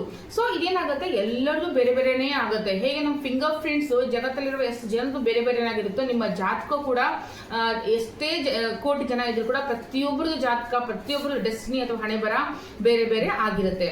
ಸೊ ಬನ್ನಿ ಇಲ್ಲಿ ಒಂದು ನೋಡಿ, ನೀವು ಈ ಒಂದು ಬಾಕ್ಸ್ ಅಲ್ಲಿ ಈ ಒಂದು ಕುಂಡಲಿ ಫಾರ್ಮೆಟ್ ಅಲ್ಲಿ ಈ 1 2 3 4 5 6 7 8 9 10 11 12 ಏನು ಬರ್ದಿದ್ದೀನಿ. ಇದು ಹೌಸಸ್, ಮನೆಗಳು, ಫಿಕ್ಸ್, ನಿಮ್ಗೆ ಅರ್ಥ ಆಗ್ಲಿ ಅಂತ ಹಾಕಿದ್ದು. ಯೂಶ್ವಲಿ ನಿಮ್ಮ ಜಾತಕದಲ್ಲಿ ಮನೆಗಳ ಹೆಸರು ಅಥವಾ ನಂಬರ್ಸ್ ಬರೆಯೋದಿಲ್ಲ, ಯಾರದೇ ಜಾತಕದಲ್ಲಾಗಿ ತಗೊಂಡಿರ್ಬೋದು. ಹೌಸಸ್ ಫಿಕ್ಸ್ ಆಗಿರೋದ್ರಿಂದ ಯಾವ್ದು ಬರಲ್ಲ. ನೀವು ಅಸ್ಯೂಮ್ ಮಾಡಬೇಕು. ಏನಂತ ಅಸ್ಯೂಮ್ ಮಾಡಬೇಕು, ಇಲ್ಲಿ ನಾವು 1 ಅಂತ ಬರ್ದಿದ್ದನ್ನ ಅದು ನಿಮ್ಮ ಫಸ್ಟ್ ಹೌಸ್ ಅಂತ ಆಗುತ್ತೆ, ಅದು ನಿಮ್ಮ ಲಗ್ನ ಆಗುತ್ತೆ. ಲಗ್ನ ಅನ್ನೋದೇನಿರುತ್ತೆ ನಿಮ್ಮ ಫಸ್ಟ್ ಹೌಸ್ ಇರುತ್ತೆ. ಸೊ ನೀವು ರೊಟೇಟ್ ಆಗಿ ನೀವು ಬಂದಾಗ ಏನಾಗುತ್ತೆ, ಅದು ಪರ್ಟಿಕ್ಯುಲರ್ ಆಗಿ ಒಂದೊಂದು ಮನೆ ಒಂದೊಂದು ವಿಷಯಗಳನ್ನ ಇಂಡಿಕೇಟ್ ಮಾಡ್ತಾ ಬರುತ್ತೆ. ಸೊ ಎಲ್ಲರೂ ಪ್ರತಿಯೊಬ್ಬರ ಜಾತಕದಲ್ಲೂ ಲಗ್ನ ಅನ್ನೋದು ಏನಿರುತ್ತೆ ಫಸ್ಟ್ ಹೌಸ್. ನೀವು ಏನೇ ಕೌಂಟ್ ಮಾಡಿದ್ರು, ನೀವು ಏನೇ ಕ್ಯಾಲ್ಕುಲೇಷನ್ ಮಾಡಿದ್ರು ಆ ಲಗ್ನದಿಂದನೇ ನೀವು ಕೌಂಟ್ ಮಾಡಬೇಕು. ಎಲ್ಲರದು ಬೇರೆ ಬೇರೆ ಬೇರೆ ಲಗ್ನ ಆಗುತ್ತೆ. ಓಕೆ, ಲಗ್ನ ಅಂದಾಗ ಏನಂತಂದ್ರೆ ನಿಮ್ಮ ಫಸ್ಟ್ ಹೌಸ್ ಅಲ್ಲಿ ಯಾವ ನಂಬರ್ ಬರ್ದಿದೆ ಅಂತ ನೀವು ಚೆಕ್ ಮಾಡ್ಕೋಬೇಕು. ಓಕೆ, ಈ ಒಂದು ಫಸ್ಟ್ ಹೌಸ್ ಅಲ್ಲಿ ಒಬ್ಬರದು 3 ಬರ್ದಿದೆ, ಒಬ್ಬರದು 4 ಬರ್ದಿದೆ, ಒಬ್ಬರದು 6 ಬರ್ದಿದೆ, ಒಬ್ಬರದು 8 ಬರ್ದಿದೆ ಅಂದ್ರೆ ಏನ್ ಇಂಡಿಕೇಟ್ ಆಗುತ್ತೆ, ಇನ್ ಕೇಸ್ ಯಾರಾದ್ರೂ 3 ಇದ್ರೆ ಅವ್ರ ಮಿಥುನ ರಾಶಿ ಅಂತ ಅಲ್ಲಿ ಕನ್ಸಿಡರ್ ಮಾಡಬಾರ್ದು, ಮಿಥುನ ಲಗ್ನ ಅಂತ ಕನ್ಸಿಡರ್ ಮಾಡಬೇಕು. ಓಕೆ, ರಾಶಿಗಳ ಹೆಸರು ನಾವು ಎಲ್ಲೂ ಹೇಳಲ್ಲ, ಆದ್ರೆ ಆ ಇನ್ ಫಸ್ಟ್ ಹೌಸ್ ಅಂಡ್ ಮಿಥುನ ಲಗ್ನ ಏನಿರುತ್ತಲ್ಲ ಆ ಒಂದು ಮನೆಯ ಅಧಿಪತಿ ಯಾರಾಗಿರ್ತಾರೆ ಅಂದ್ರೆ ಮಿಥುನ. ಓಕೆ, ಮಿಥುನ ರಾಶಿದ್ದು ಏನಿರುತ್ತೆ ಅದು ಅಲ್ಲಿ ರಿಫ್ಲೆಕ್ಟ್ ಆಗ್ತಿರುತ್ತೆ. ಮಿಥುನ ರಾಶಿಯ ಅಧಿಪತಿ ಯಾರಾಗಿರ್ತಾರೆ ಅಂದ್ರೆ ಬುಧ ಆಗಿರ್ತಾನೆ. ಸೊ ಆ ಒಂದು ರಾಶಿ ಏನ್ ಸಂಬಂಧಪಟ್ಟಿರುತ್ತಲ್ಲ ಆ ಒಂದು ರಾಶಿಯ ಅಧಿಪತಿ ಆಗಿರ್ತಾನೆ, ಆ ಊರು ಆ ಮನೆಯ ಲಾರ್ಡ್ ಆಗಿರ್ತಾರೆ. ಓಕೆ, ಲಾರ್ಡ್ ಅಂದ್ರೆ ಅಧಿಪತಿ ಅಂತ ಹೇಳ್ತೀವಿ ನಾವು. ಸೊ ಈ ತರ ನೀವು ಅಜುಮ್ ನ ಮಾಡಬೇಕು. ಸೊ ಇಲ್ಲಿ ನೋಡಿ, ಈ ಜಾತಕದಲ್ಲಿ ನಾನು ನಿಮ್ಗೆ ಏನ್ ಹೇಳ್ತೀನಿ, ಫಸ್ಟ್ ಹೌಸ್ ಅಲ್ಲಿ ನಾನು ಜಸ್ಟ್ ನಿಮ್ಗೆ ಅರ್ಥ ಆಗ್ಲಿ ಅಂತ 1 ನಂಬರ್ ಅಂತ ಬರ್ತಿದ್ದೀನಿ. ಸೊ ಯೂಶುವಲಿ ನಿಮ್ ಜಾತಕದಲ್ಲಿ ಏನಿರುತ್ತೆ, ಒಂದು ಬ್ಲಾಂಕ್ ಇರಬಹುದು ಅಥವಾ ಬೇರೆ ನಂಬರ್ ಇರಬಹುದು. ಸೊ ಬೇರೆ ನಂಬರ್ ಯಾವುದೇ ನಂಬರ್ ಇದ್ರು ಕೂಡ ಈ ಫಸ್ಟ್ ಹೌಸ್ ಅಂತ ಬರ್ದಿದ್ದು ನಿಮ್ಮ ಲಗ್ನ ಅಂತ ಕನ್ಸಿಡರ್ ಮಾಡಿ. ಸೊ ಫಸ್ಟ್ ಹೌಸ್ ನಾವ್ ಏನ್ ಮಾಡೋಣ ಅಂತಂದ್ರೆ, ಫಸ್ಟ್ ಹೌಸ್ ಏನ್ ಇಂಡಿಕೇಟ್ ಮಾಡುತ್ತೆ ಅಥವಾ ಏನ್ ಹೇಳುತ್ತೆ ಅಂದಾಗ ದಟ್ ಇಸ್ ಸೆಲ್ಫ್. ಓಕೆ, ನಿಮ್ಮ ಬಗ್ಗೆ ಹೇಳುತ್ತೆ ಕಂಪ್ಲೀಟ್ ಆಗಿ. ನೀವು ಫಸ್ಟ್ ಹೌಸ್ ಅಂದ್ರೆ ಯಾರು ಅಂದ್ರೆ ಅದು ನೀವೇ, ಸ್ವತಃ ನೀವೇ. ನಿಮ್ ರಾಶಿ, ನಿಮ್ ನಕ್ಷತ್ರ, ಓಕೆ, ನಿಮ್ದು ಏನಂತಾರೆ ಪಾದ ಆಗಿರ್ಬೋದು, ಹುಟ್ಟಿರೋ ಟೈಮಿಂಗ್ ಆಗಿರ್ಬೋದು, ಮನುಷ್ಯ ಯಾವ ತರ ಇದ್ದಾನೆ, ಅವ್ನ ಹೈಟ್ ಏನು, ಅವ್ನ ಕಲರ್ ಏನು, ಅವ್ನ ಪರ್ಸನಾಲಿಟಿ ಏನು, ಅವ್ನ ಬಿಹೇವಿಯರ್ ಏನು. ಓಕೆ, ಕಂಪ್ಲೀಟ್ ಆಗಿ ಒಂದು ಮನುಷ್ಯನ ದೇಹದ ಬಗ್ಗೆ ಅಥವಾ ಮನುಷ್ಯನ ವ್ಯಕ್ತಿತ್ವದ ಬಗ್ಗೆ. ಓಕೆ, ಲೇಜಿನೋ ಅಥವಾ ಹೈಪರ್ ಆಕ್ಟಿವ್, ಓಕೆ, ಹೆಲ್ದಿನೋ ಅನ್ಹೆಲ್ದಿನೋ ಅಥವಾ ಹೆಲ್ತ್ ಇಶ್ಯೂಸ್ ಏನಾದ್ರೂ ಇದೆಯಾ ಅವ್ರಿಗೆ, ಅದು ಕೂಡ ನಿಮ್ಮ ಫಸ್ಟ್ ಹೌಸ್ ನೋಡ್ಕೊಳ್ಳೇನೆ ಗೊತ್ತಾಗುತ್ತೆ. ಒಂದು ಜಾತಕ ನೋಡಿದ ತಕ್ಷಣ ಅಲ್ಲಿ ಏನಂತಾರೆ ಪ್ಲಾನೆಟ್ಸ್ ಕಾಂಬಿನೇಷನ್ ಇರುತ್ತಲ್ಲ, ಒಬ್ಬರು ಫಸ್ಟ್ ಹೌಸ್ ಅಲ್ಲಿ ಒಂದು 3-4 ಪ್ಲಾನೆಟ್ಸ್ ಗಳು ಕೂತಿದ್ವು ಅಂದಾಗ ಏನಾಗುತ್ತೆ ಅಂದಾಗ ಅಲ್ಲಿ ಆ ಒಂದು ಪ್ಲಾನೆಟ್ಸ್ ಫ್ರೆಂಡ್ಲಿ ಆಗಿದ್ದಾರೋ ಎನಿಮಿ ಆಗಿರೋ ಅಲ್ಲಿ ಮತ್ತೆ ಬರುತ್ತೆ. ಸೊ ಅದ್ರ ಮೇಲೆ ನಾವು ಪ್ರಿಡಿಕ್ಷನ್ ಅನ್ನ ಕೊಡ್ತೀವಿ. ಸೊ ಯೂಶುವಲಿ ಜನರಲ್ ಆಗಿ ನೀವು ಏನ್ ತಿಳ್ಕೊಳ್ಳಿ ಅಂದಾಗ ಫಸ್ಟ್ ಹೌಸ್ ಅಂದ್ರೆ ಏನ್ ಇಂಡಿಕೇಟ್ ಮಾಡುತ್ತೆ ಅಂದ್ರೆ ಸೆಲ್ಫ್ ಇಂಡಿಕೇಟ್ ಮಾಡುತ್ತೆ. ಸೆಲ್ಫ್ ಅಂದ್ರೆ ಆ ವ್ಯಕ್ತಿಯ ವ್ಯಕ್ತಿತ್ವ. ಯಾವುದೇ ಒಂದು ವ್ಯಕ್ತಿತ್ವ A to Z ವರೆಗೂ A to Z ಯಾವುದೇ ವ್ಯಕ್ತಿ ಇರಲಿ, ಆ ವ್ಯಕ್ತಿಯ ವ್ಯಕ್ತಿತ್ವ ಅದನ್ನ ತೋರಿಸುತ್ತೆ. ಓಕೆ, ಅವ್ನ ಬಿಹೇವಿಯರ್, ಅವ್ನ ಕರಿಯರ್, ಓಕೆ, ನಮ್ಮ ಸ್ವಂತದ ಬಗ್ಗೆ ನಾವು ತೋರಿಸುತ್ತೆ. ಓಕೆ, ಇದೆಲ್ಲ ನಮ್ಮ ಫಸ್ಟ್ ಹೌಸ್ ಬಗ್ಗೆ ನಾವು ನಿಮ್ಗೆ ಗೊತ್ತಾಯ್ತು. ಸೆಕೆಂಡ್ ಹೌಸ್ ಬನ್ನಿ, ಇಲ್ಲಿ 2 ನಂಬರ್ ಅಂತ ಏನ್ ಬರ್ದಿನ ಅದು ಸೆಕೆಂಡ್ ಹೌಸ್. ಓಕೆ, ನಾನು ಯೂಶುವಲಿ ನಿಮ್ಗೆ ಅರ್ಥ ಆಗ್ಲಿ ಅಂತ ಹೌಸ್ ನಂಬರ್ ಬರ್ತಾ ಇದ್ದೀನಿ ಸೆಕೆಂಡ್ ಅಂತ. ಅಲ್ಲಿ ನಿಮ್ಗೆ ಬೇರೆ ನಂಬರೇ ಆಗಿರ್ಬೋದು. ಓಕೆ, ನಾನು ಬರ್ದಿನಂತ ಅದೇ ಫಿಕ್ಸ್ ಸೆಕೆಂಡ್ ಹೌಸ್ ನಿಮ್ದು ಅಲ್ಲೇ ಇರ್ಬೇಕಂತಲ್ಲ. ಅಲ್ಲಿ ನಿಮ್ 3 ಇರ್ಬೋದು, 4 ಇರ್ಬೋದು, 5 ಇರ್ಬೋದು, 1 to 12 ವರೆಗೂ ಯಾವುದೋ ಒಂದು ನಂಬರ್ ಇರುತ್ತೆ ಅಂತ ಅರ್ಥ ಮಾಡ್ಕೊಳ್ಳಿ. ಓಕೆ, ಸೊ ನಿಮ್ ಸೆಕೆಂಡ್ ಹೌಸ್ ಅಂತ ಬಂದಾಗ ಅಲ್ಲೇನ್ ಬರುತ್ತೆ ಅಂತಂದಾಗ ಸೆಕೆಂಡ್ ಹೌಸ್ ನೋಡಿ ನಮ್ಮ ವಾಣಿ, ಕಮ್ಯುನಿಕೇಶನ್ ನೋಡ್ತೀವಿ. ಓಕೆ, ಅಲ್ಲಿ ಯಾವ ಪ್ಲಾನೆಟ್ ಕೂತಿದ್ದಾನೆ ಅನ್ನೋದು ಇಂಪಾರ್ಟೆಂಟ್. ಓಕೆ, ಅಲ್ಲಿ ಯಾವ ಪ್ಲಾನೆಟ್ ಕೂತಿದ್ದಾನೆ, ಓಕೆ, ಯಾವ ಗ್ರಹದ ಏನ್ ರಿಫ್ಲೆಕ್ಟ್ ಆಗ್ತಾ ಇದೆ ಅದು ತುಂಬಾ ಇಂಪಾರ್ಟೆಂಟ್. ಸೊ ಸೆಕೆಂಡ್ ಹೌಸ್ ಬಂದ್ಬಿಟ್ಟು ನಮ್ಮ ವಾಣಿ, ಸ್ವಲ್ಪ ಫ್ಯಾಮಿಲಿನೂ ನೋಡ್ತೀವಿ, ಮತ್ತೆ ನಮ್ಮ ಪ್ರೈಮರಿ ಎಜುಕೇಶನ್ ಅನ್ನ ನೋಡ್ತೀವಿ. 1 to 7th ಅಂತ ಅನ್ಕೋಬಹುದು. ಓಕೆ, 1 to 10th ಅಂತ ಅನ್ಕೋಬಹುದು. ನಮ್ಮ ಪ್ರೈಮರಿ ಎಜುಕೇಶನ್ ಕೂಡ ನಾವು ಸೆಕೆಂಡ್ ಹೌಸ್ ಅನ್ನ ನೋಡ್ತೀವಿ. ಮತ್ತೆ ಇಂಪಾರ್ಟೆಂಟ್ ಏನಂತಂದ್ರೆ ನಮ್ಮ ಮನಿ ಹೌಸ್ ಅಂತ ನಾವು ಕರಿತೀವಿ. ಓಕೆ, ಇದು ಎಲ್ರಿಗೂ ಅತ್ಯಂತ ಅವಶ್ಯಕವಾಗಿರುವಂತಹ ಒಂದು ಇನ್ಫಾರ್ಮೇಶನ್. ನಿಮ್ಮ ಜಾತಕದಲ್ಲಿ ನಿಮಗೆ ದುಡ್ಡು ಇದೆಯೋ ಇಲ್ವೋ ಅಥವಾ ಬರ್ತಾ ಇದೆಯೋ ಇಲ್ಲೋ ಅಂತ ನಾವು ಎಲ್ಲಿ ನೋಡ್ಬೇಕಂದ್ರೆ ಸೆಕೆಂಡ್ ಹೌಸ್. ಓಕೆ, ನಿಮ್ಮ ಸೆಕೆಂಡ್ ಹೌಸ್ ಅಲ್ಲಿ ಯಾವ ಗ್ರಹ ಕೂತಿದೆ, ಓಕೆ, ಅಥವಾ ಯಾವ್ದು ನಂಬರ್ ಬರ್ದಿದೆ ಅಥವಾ ಯಾವ್ದಾದ್ರು ಗ್ರಹ ಕೂತಿದ್ರೆ ಅದ್ರ ರಿಫ್ಲೆಕ್ಟ್ ಏನು, ಅದ್ರ ಅಧಿಪತಿ ಯಾರು. ಓಕೆ, ಅದ್ರ ಮೇಲೆ ಮತ್ತೆ ಬೇರೆ ಗ್ರಹಗಳ ದೃಷ್ಟಿ ಅದೆಲ್ಲ ಬರುತ್ತೆ. ನೆಕ್ಸ್ಟ್ ವಿಡಿಯೋದಲ್ಲಿ ನಿಮ್ಗೆ ದೃಷ್ಟಿ ಬಗ್ಗೆ ಹೇಳ್ಕೊಡ್ತೀನಿ. ಯಾವ್ಯಾವ ಗ್ರಹಕ್ಕೆ ಯಾವ್ಯಾವ ದೃಷ್ಟಿ ಇರುತ್ತೆ, ಅದು ಯಾವ ತರ ವರ್ಕ್ ಆಗುತ್ತೆ ಅನ್ನೋದ್ರ ಬಗ್ಗೆ ನಿಮ್ಗೆ ನೆಕ್ಸ್ಟ್ ವಿಡಿಯೋದಲ್ಲಿ ಹೇಳ್ಕೊಡ್ತೀನಿ. That is secondary. So second house ಅಲ್ಲಿ ಓವರ್ ಆಲ್ ಇನ್ ಜನರಲ್ ಆಗಿ ಏನ್ ಬರುತ್ತೆ ಅಂದ್ರೆ ನಮ್ಮ ಫ್ಯಾಮಿಲಿ, ನಮ್ಮ ಕಮ್ಯುನಿಕೇಶನ್ ಸ್ಕಿಲ್ಸ್, ನಮ್ಮ ವಾಣಿ ಅಂತ ಹೇಳ್ಬೋದು, ಮತ್ತೆ ನಮ್ಮ ಮನಿ, ದುಡ್ಡು. ಓಕೆ, ಮತ್ತೆ ನಮ್ಮ ಪ್ರೈಮರಿ ಎಜುಕೇಶನ್ ಎಲ್ಲಿಂದ ನೋಡ್ತೀವಿ ಅಂದ್ರೆ ನಮ್ದು ಸೆಕೆಂಡ್ ಹೌಸ್ ಇಂದ ನಾವು ನೋಡ್ತೀವಿ. ಈಗ ಬಂದ್ಬಿಟ್ಟು ಥರ್ಡ್ ಹೌಸ್. ಓಕೆ, 3 ಅಂತ ಬರ್ದಿದ್ದಿಲ್ಲ, ಅದು ಥರ್ಡ್ ಹೌಸ್. ಥರ್ಡ್ ಹೌಸ್ ಇಂದ ನಾವು ಏನ್ ನೋಡ್ತೀವಿ ಅಂತಂದಾಗ ನಾವು small trips. Okay, small trips ಅಂದ್ರೆ ಸ್ವಲ್ಪ ಅಲ್ಲಿ ಇಲ್ಲಿ ನಾವು ಓಡಾಡ್ತಿರ್ತೀವಲ್ಲ, ಸ್ಮಾಲ್ ಟ್ರಿಪ್ಸ್ ನಾವು ನೋಡ್ತೀವಿ. ಅದಕ್ಕೆ ಬಿಟ್ರೆ ಆ ವ್ಯಕ್ತಿಯ ಸಣ್ಣ ಅಣ್ಣತಮ್ಮದಿರು ಅಥವಾ ಅಕ್ಕಂದಿರು ಅಥವಾ ನೀವೊಬ್ರು ಇದ್ದೀರ ಅಂತಂದ್ರೆ ನಿಮ್ ಅಣ್ಣತಮ್ಮದಿರು ಯಾರಿದ್ದಾರೆ, ನಿಮ್ ಅಕ್ಕಂದಿರು ಯಾರಿದ್ದಾರೆ, ಅದು ಎಲ್ಲಿಂದ ನೋಡ್ತೀವಿ ಅಂತಂದಾಗ ಥರ್ಡ್ ಹೌಸ್ ಇಂದ ನೋಡ್ತೀವಿ. ಓಕೆ, ಎಲ್ಡರ್ಸ್ ಯಾರಾದ್ರೂ ನಿಮ್ದು ಎಲ್ಡರ್ಸ್ ಇರ್ತಾರೆ, ನಿಮ್ದು ಓನ್ ಸ್ವಂತ ಇರ್ತಾರಲ್ಲ ಎಲ್ಡರ್ಸ್, ಯಂಗರ್ಸ್ ಅಲ್ಲಿ ಇದು ಯಂಗರ್ಸ್ ನ ನೋಡ್ತೀವಿ. ಓಕೆ, 3ನೇ ಮನೆ ಇಂಡಿಕೇಟ್ ಮಾಡುತ್ತೆ. ಓಕೆ, ನಿಮ್ ತಂಗಿ, ನಿಮ್ ತಮ್ಮ. ಓಕೆ, ಅದ್ರ ಬಗ್ಗೆ ನಾವ್ ಏನ್ ಮಾಡ್ತೀವಿ, 3ನೇ ಮನೆಯಿಂದ ನಿಮ್ಮ ಅಣ್ಣ ತಮ್ಮದಿರು ಅಕ್ಕಂದಿರು ನೋಡ್ತೀವಿ. ಅದ್ ಬಿಟ್ರೆ ಏನ್ ನೋಡ್ತೀವಿ ಅಂದ್ರೆ ಸ್ಮಾಲ್ ಏನಂತಾರೆ ಟ್ರಿಪ್ಸ್ ನ ನೋಡ್ತೀವಿ. ಇಲ್ಲೂ ಸ್ವಲ್ಪ ಕಮ್ಯುನಿಕೇಶನ್ ನ ನೋಡ್ತೀವಿ. ಎಲ್ಲ ಅಂತಂದ್ರೆ ನೀವು ಅದೊಂದು ಏಜ್ ಆದ್ಮೇಲೆ ನೀವು ಎಲ್ಲಿ ಜಾಬ್ ಮಾಡಕ್ ಹೋಗ್ತಿರಲ್ಲ ಅವಾಗ ಕಮ್ಯುನಿಕೇಶನ್ ಪಾರ್ಟ್ ಈ ಥರ್ಡ್ ಹೌಸ್ ಇಂದ ಆಕ್ಟಿವೇಟ್ ಆಗುತ್ತೆ. ಸೊ ಬೇಸಿಕ್ ಕಮ್ಯುನಿಕೇಶನ್ ಅಂತಂದ್ರೆ ನಾವು ಸೆಕೆಂಡ್ ಹೌಸ್ ನ ನೋಡ್ತೀವಿ. ಇಲ್ಲಿ ಯಾವ ಥರ್ಡ್ ಹೌಸ್ ಅಲ್ಲಿ ಯಾವ ಪ್ಲಾನೆಟ್ ಕೂತಿದೆ, ಆ ಪ್ಲಾನೆಟ್ ರಿಫ್ಲೆಕ್ಟ್ ಏನು ಅನ್ನೋದ್ರ ಮೇಲೆ ನಮ್ ಥರ್ಡ್ ಹೌಸ್. ಇನ್ ಕೇಸ್ ಬುಧ ಕೂತಿದ್ದ, ಓಕೆ, ಬುಧ ರಿಪ್ರೆಸೆಂಟ್ ಕಮ್ಯುನಿಕೇಶನ್ ಸ್ಕಿಲ್ಸ್ ಅಲ್ವಾ, ಬಿಸ್ನೆಸ್ ಅದ ಏನಾರ ಮಾಡ್ಬೇಕಾದಾಗ ಯಾವ ತರ ಆಗುತ್ತೆ. ರಾಹು ಕೂತಿದ್ದ, ಆ ತರ ಕಮ್ಯುನಿಕೇಶನ್ ಸ್ಕಿಲ್ಸ್ ನೋಡ್ತೀವಿ. ಅದೆಲ್ಲ ನಿಮ್ ಫ್ಯೂಚರ್ ಅಲ್ಲಿ ಒಂದೊಂದು ಅರ್ಥ ಆಗುತ್ತಾ ಹೋಗುತ್ತೆ. ಸೊ ಇವಾಗ ಬಂದ್ಬಿಟ್ಟು 4th ಹೌಸ್. ಇಲ್ಲಿ 4 ಅಂತ ನಂಬರ್ ಏನ್ ಬರ್ದಿದ್ವಿ ಅದು 4th ಹೌಸ್ ನ ನೋಡ್ತೀವಿ. 4th ಹೌಸ್ ಏನ್ ಇಂಡಿಕೇಟ್ ಮಾಡುತ್ತೆ ಅಂತಂದಾಗ ಎಸ್ಪೆಷಲಿ ನಿಮ್ಮ ತಾಯಿ. ಓಕೆ, ನಿಮ್ಮ ತಾಯಿ ಬಗ್ಗೆ ಏನಾದ್ರು ತಿಳ್ಕೊಬೇಕಾಗಿತ್ತು, ಆ ವ್ಯಕ್ತಿಯ ತಾಯಿ ಬಗ್ಗೆ ಏನಾದ್ರು ತಿಳ್ಕೊಬೇಕಾಗಿತ್ತು, 4th ಹೌಸ್ ಇಂಡಿಕೇಟ್ ಮಾಡುತ್ತೆ. ಅಲ್ಲಿ ಒಳ್ಳೆ ಪ್ಲಾನೆಟ್ಸ್ ಕೂತಿತ್ತು ಅಂತಂದಾಗ ನಿಮ್ಮ ತಾಯಿ ಕಡೆಯಿಂದ ನಿಮಗೆ ಒಳ್ಳೆ ರೀತಿಯ ಲಕ್ಸುರಿ ಬರುತ್ತೆ. ಓಕೆ, ಕಮ್ಯುನಿಕೇಶನ್ ಚೆನ್ನಾಗಿರುತ್ತೆ, ಬಾಂಧವ್ಯ ಚೆನ್ನಾಗಿರುತ್ತೆ. ಓಕೆ, ನಿಮ್ಮ ತಾಯಿ ಹೆಲ್ತ್ ಕೂಡ ಚೆನ್ನಾಗಿರುತ್ತೆ. ಈ ತರ ನೋಡ್ತೀವಿ. ನಿಮ್ಮ ತಾಯಿ ಹೆಲ್ತ್ ಕೂಡ ಗೊತ್ತಾಗುತ್ತೆ, ಅವ್ರ ಬಿಹೇವಿಯರ್ ಗೊತ್ತಾಗುತ್ತೆ, ಅವ್ರ ಜೊತೆ ಯಾವ ತರ ನೀವು ರಿಲೇಶನ್ಶಿಪ್ ಇದಿರಲ್ಲ ಅಂತ ಗೊತ್ತಾಗುತ್ತೆ. ಅದು ಆದ್ಮೇಲೆ ನಿಮ್ಮ ಪ್ರಾಪರ್ಟಿ, ಓಕೆ, ನಿಮ್ಮ ವೆಹಿಕಲ್ಸ್, ನಿಮ್ಮ ಲಕ್ಸುರಿ. ಸೊ ಇದೆಲ್ಲ ಎಲ್ಲಿಂದ ಗೊತ್ತಾಗುತ್ತೆ ಅಂತಂದ್ರೆ ನಿಮ್ಮ ಕಾರ್ಗಳು. ಓಕೆ, ನೀವು ಎಷ್ಟು ಲ್ಯಾಂಡ್ ಅನ್ನ ಪರ್ಚೇಸ್ ಮಾಡ್ತೀರಾ, ಎಷ್ಟು ಮನೆಗಳನ್ನ ಕಟ್ತೀರಾ, ಎಷ್ಟು ಆಸ್ತಿನ ಮಾಡ್ತೀರಾ, ಇದೆಲ್ಲವೂ ಎಲ್ಲಿ ಗೊತ್ತಾಗುತ್ತೆ ಅಂದ್ರೆ 4th ಹೌಸ್ ಇಂದ ನಾವು ಇದನ್ನ ನೋಡ್ತೀವಿ. ಓಕೆ, ಈಗ 5th ಹೌಸ್ 5ನೇ ಮನೆ. ಇಲ್ಲ 5 ಅಂತ ಏನ್ ಬರ್ದಿದ್ದೀನಿ, ಇದು ನಿಮ್ಮ 5ನೇ ಮನೆ. ಸೊ ಇದು 5ನೇ ಮನೆಯಿಂದ ನಾವು ಏನ್ ನೋಡ್ತೀವಿ ಅಂದ್ರೆ ಎಸ್ಪೆಷಲಿ ನಿಮ್ಮ ಮಕ್ಕಳು. ಓಕೆ, ಆಮೇಲೆ ಸ್ವಲ್ಪ ಹೈಯರ್ ಎಜುಕೇಶನ್, ಡಿಗ್ರಿವರೆಗೂ ಎಜುಕೇಶನ್ ನಾವು ಎಲ್ಲಿಂದ ನೋಡ್ತೀವಿ ಅಂತಂದ್ರೆ 5th ಹೌಸ್ ಇಂದ ನೋಡ್ತೀವಿ. ಪ್ರೈಮರಿ ಎಜುಕೇಶನ್ ಬಂದ್ಬಿಟ್ಟು ನಾವು 2nd ಹೌಸ್ ನೋಡಿದಾಗ, ನಮ್ಮ ಡಿಗ್ರಿ ಎಜುಕೇಶನ್ಸ್ ಎಲ್ಲ ಎಲ್ಲಿ ನೋಡ್ತೀವಿ ಅಂತಂದಾಗ ನಾವು 5th ಹೌಸ್ ಇಂದ ನೋಡ್ತೀವಿ. ಅಲ್ಲಿ ನಿಮ್ಮ ಮಕ್ಕಳ ಬಗ್ಗೆ ನೋಡ್ತೀವಿ, ಮಂತ್ರ ಚಾಟಿಂಗ್ ಬಗ್ಗೆ ನೋಡ್ತೀವಿ. ಓಕೆ, ಮತ್ತೆ ಎಸ್ಪೆಷಲಿ ಇದನ್ನೇ ನಾವು ಯಾವ ಆರಾಧನೆ ಅಂದ್ರೆ ಅದು ತ್ರಿಕೋನ ಹೌಸಸ್ ಬಗ್ಗೆ ನಮ್ಗೆ ಒಂದು ವಿಡಿಯೋ ಮಾಡಿದ್ದೆ. ಆ ತ್ರಿಕೋನದಲ್ಲಿ ಇದು ಕೂಡ ಒಂದು ಇಂಪಾರ್ಟೆಂಟ್ ಆಗಿರುವಂತ ಮನೆ. ಇಲ್ಲಿವರೆಗೂ 1 to 5 ವರೆಗೂ ಏನೋ ಸ್ಟಡಿ ಮಾಡ್ತಾ ಇದೀವಿ. 1 ಅದ್ರ ಇಂಪಾರ್ಟೆಂಟ್, ಎಲ್ರಿಗೂ ಇಂಪಾರ್ಟೆಂಟ್. ಅದಾದ್ಮೇಲೆ ನೆಕ್ಸ್ಟ್ ಅಂತಂದ್ರೆ 5 ಅನ್ನೋಂಥದ್ದು ಏನು ಹೌಸ್ ಇದೆ ಅದು ತುಂಬಾ ಅಂದ್ರೆ ತುಂಬಾ ಇಂಪಾರ್ಟೆಂಟ್. ಯಾಕಂದ್ರೆ ಎಜುಕೇಶನ್ ತುಂಬಾ ಇಂಪಾರ್ಟೆಂಟು, ಮಕ್ಕಳು ತುಂಬಾ ಇಂಪಾರ್ಟೆಂಟು. ಮಕ್ಕಳು ಆಗುತ್ತೋ ಇಲ್ಲೋ, ಆದ್ರೂ ಹೆಂಗಿರುತ್ತೆ, ಓಕೆ, ಏನ್ ಬೇಬಿ ಆಗುತ್ತೆ, ಮೇಲೋ ಫಿಮೇಲೋ, ಎಷ್ಟು ಮಕ್ಕಳು ಆಗುವಂತ ಯೋಗ ಇದೆ. ಓಕೆ, ಕೆಲವರು ಯಾರೋ ತುಂಬಾ ಮಂತ್ರ ಚಾಟಿಂಗ್ ಮಾಡ್ತಾ ಇದ್ರು, ಮಂತ್ರಗಳನ್ನ ಜಪಿಸ್ತಾ ಇದ್ರು, ಅದಕ್ಕೆ ಏನ್ ಕಾರಣ, ಯಾವ ಪ್ಲಾನೆಟ್ ಅಲ್ಲಿ ಕೂತ್ಕೊಂಡಿದೆ, ಅದರಿಂದ ಇವರು ಈ ತರ ಮಾಡ್ತಾ ಇದ್ರೆ, ಅದು ಕೂಡ ನಮಗೆ 5th ಹೌಸ್ ಇಂದ ಇನ್ ಜನರಲ್ ಆಗಿ ಗೊತ್ತಾಗುತ್ತೆ. ಸೊ 6th ಹೌಸ್ ಬಂದಾಗ, 6ನೇ ಮನೆ ಬಂದಾಗ ಅದು ಒಳ್ಳೆ ಮನೆ ಅಲ್ಲ. ಓಕೆ, ಎಲ್ರಿಗೂ ಒಳ್ಳೇದ್ ಮನೆ ಅಲ್ಲ ಅದು, ಇವರಿಗೆ ಅವರಿಗೆ ಅಂತೇನಿಲ್ಲ. 6ನೇ ಮನೆ ಅಷ್ಟು ಒಳ್ಳೆ ಮನೆ ಅಲ್ಲ. ಇವನ್ 3ನೇ ಮನೆ ಕೂಡ ಅಷ್ಟು ಒಳ್ಳೆ ಮನೆ ಕೂಡ ಅಲ್ಲ. ಸೊ 6ನೇ ಮನೆಯಿಂದ ಏನ್ ನೋಡ್ತೀವಿ ಅಂತಂದ್ರೆ ರೋಗ, ಋಣ, ಓಕೆ, ಮತ್ತೆ ಕರ್ಮ, ಸೇವೆ, ಇದೆಲ್ಲ 6ನೇ ಮನೆಯಿಂದ ನಾವು ನೋಡ್ತೀವಿ. ಸೊ ನಿಮ್ಗೆ ಯಾವ್ದು ಹೆಲ್ತ್ ಡಿಸೀಸ್ ಬರ್ತಾ ಇದೆಯಾ, ಯಾರೋ ಮೇಜರ್ ಕ್ಯಾನ್ಸರು, ಏನೋ ಬ್ರೈನ್ ಟ್ಯೂಮರು, ಓಕೆ, ಯಾವ್ದೋ ಒಂದು ಹೆಲ್ತ್ ಇಶ್ಯೂಸ್ ಆಗ್ತಾ ಇದೆ ಅವ್ರಿಗೆ ಅಂತಂದ್ರೆ ನಿಮ್ಮ 6ನೇ ಮನೆ ತುಂಬಾ ಅಂದ್ರೆ ತುಂಬಾ ಎಫೆಕ್ಟಿವ್ ಆಗಿ ಕೆಲಸ ಮಾಡ್ತಾ ಇರುತ್ತೆ. ಓಕೆ, ನಿಮ್ಮ 6ನೇ ಮನೆನೇ ಅದಕ್ಕೆ ಮುಖ್ಯವಾದಂತ ಕಾರಣ. ಅಥವಾ ಸಾಲ ಆಗ್ತಾ ಇದೆ, ಒಂದು ಸಾಲ ಕಟ್ಟಕ್ ಹೋಗಿ ಇನ್ನೊಂದು ಸಾಲ ಮಾಡ್ತಾ ಇದೀವಿ, ಲೋನ್ ತಗೋತಾ ಇದೀವಿ, ಪದೇ ಪದೇ ಲೋನ್ ಕಟ್ಟಕ್ ಆಗ್ತಾ ಇಲ್ಲ, ಅದು ಕೂಡ 6ನೇ ಮನೆಯಿಂದ ನೋಡ್ತೀವಿ. ಗೌರ್ಮೆಂಟ್ ಜಾಬ್ಸ್, ಓಕೆ, ನಿಮ್ಮ ಗೌರ್ಮೆಂಟ್ ಜಾಬ್ ನೋಡ್ತಿದ್ವಿ, ಎಲ್ಲರೂ ನಾನು ಜಾತಕ ನೋಡ್ತಿದ್ರೆ ನನ್ ಗೌರ್ಮೆಂಟ್ ಜಾಬ್ ಆಗುತ್ತಿಲ್ಲ ನೋಡಿ ಅಂತ ಹೇಳ್ತಿರಲ್ಲ. ಸೊ ಗೌರ್ಮೆಂಟ್ ಜಾಬ್ ಎಲ್ಲಿಂದ ನೋಡ್ತೀವಿ ಅಂದ್ರೆ 6ನೇ ಮನೆಯಿಂದ ನೋಡ್ತೀವಿ. 6ನೇ ಮನೆಯಿಂದ ಹೆಂಗ್ ನೋಡ್ತೀರಿ, ಅದು ತುಂಬಾ ಲಾಂಗ್ ಇರುವಂತ ಪ್ರೊಸೆಸ್. ಅದೆಲ್ಲ ಎಕ್ಸ್ಪ್ಲೇನ್ ಮಾಡಕ್ಕೆ ಈ ಒಂದು ಕಾನ್ಸೆಪ್ಟ್, ಯಾಕಂದ್ರೆ ಬೇಸಿಕ್ ಗೊತ್ತಿರ್ಬೇಕು ನಿಮ್ಗೆ, ಅಂದಾಗ ಮುಂದೆ ನಾವು ನಿಮ್ಗೆ ಎಕ್ಸ್ಪ್ಲೇನ್ ಮಾಡಕ್ಕೆ ಸಾಧ್ಯ ಆಗುತ್ತೆ. ಸೊ 6ನೇ ಮನೆಯಿಂದ ಜಾಬ್ ನೋಡ್ತೀವಿ, 6ನೇ ಮನೆಯಿಂದ ನಿಮ್ಮ ಲೋನ್ಸ್, ಸಾಲ, ಅದು ನೋಡ್ತೀವಿ. 6ನೇ ಮನೆಯಿಂದ ಏನ್ ನೋಡ್ತೀವಿ ಅಂದ್ರೆ ನಿಮ್ ಹೆಲ್ತ್, ಓಕೆ, ರೋಗ, ಅವೆಲ್ಲ ನೋಡ್ತೀವಿ. ಋಣಗಳು ನೋಡ್ತೀವಿ, ಋಣ ಅಂತ ಕರೀತಾರೆ ಹಿಂದಿಯಲ್ಲಿ. ಋಣ, ಯಾರಾದ್ರೂ ಋಣ ಇರ್ತಾವಲ್ಲ, ಆ ಒಂದು ಋಣಗಳು ಕೂಡ ನಿಮ್ಮ 6ನೇ ಮನೆಯಿಂದ ನಾವು ನೋಡ್ತೀವಿ. ಸೊ ಆಮೇಲೆ ನೆಕ್ಸ್ಟ್ ಬಂದ್ಬಿಟ್ಟು 7ನೇ ಮನೆ. ಸೊ 7ನೇ ಮನೆಯಿಂದ ನಾವ್ ಏನ್ ನೋಡ್ತೀವಿ ಅಂದ್ರೆ ಎಲ್ರಿಗೂ ಇಂಪಾರ್ಟೆಂಟ್ ಆಗಿರೋದು, ಎಲ್ಲರೂ ಅದ್ರ ಬಗ್ಗೆ ಕ್ಯೂರಿಯಾಸಿಟಿ ಆಗಿರುವಂತದ್ದು ಏನಪ್ಪಾ ಅಂದ್ರೆ ನಮ್ಮ ಪಾರ್ಟ್ನರ್ಶಿಪ್.